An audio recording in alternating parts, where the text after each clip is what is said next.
Thanks for joining me for the series Protect Yourself. And today we're talking about the Exclusive Buyer's Agent Employment Agreement. Now, an Exclusive Buyer's Agent Employment Agreement is a document that outlines exact responsibility between the buyer's agent and the buyers themselves. You might hear it referred to as a buyer-broker agreement or exclusive agreement. There are many misconceptions, misperceptions, and misstatements about exclusive agreements and how buyer-agent compensation works. Therefore, it's critical that buyers and buyer's agents agreements are clearly outlined and in writing. Now think about it like this. Most people never question the need for an exclusive listing agreement between a seller and a listing agent. They want all the fees and terms agreed to in writing and in advance.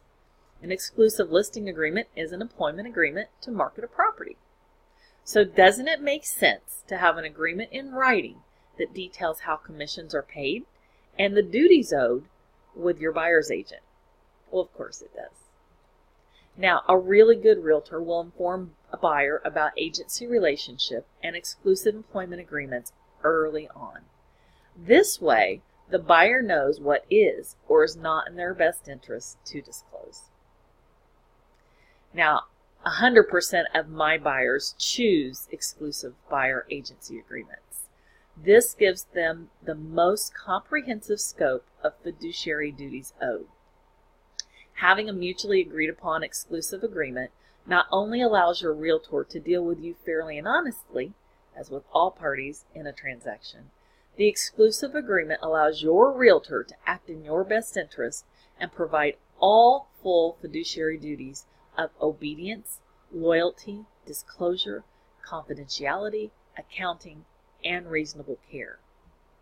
The agreement to and writing by all parties to extremely important duties of confidentiality and loyalty are not specifically owed a customer. Why is that important to you?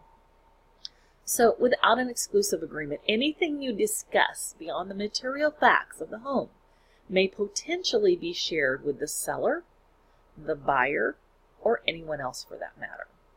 This is why it's important to enter into an exclusive agreement with your realtor of choice, so you don't have to limit your discussions and you can discuss openly the factors that allow you to make the best deal possible. So protect yourself and ask these questions before hiring a realtor. Number 1, how long is this exclusive agreement? Number 2, who pays the agent? Number 3, are there any upfront fees? And number 4, what if my situation changes? Thanks so much for joining me in this review of the Exclusive Buyer's Agent Employment Agreement.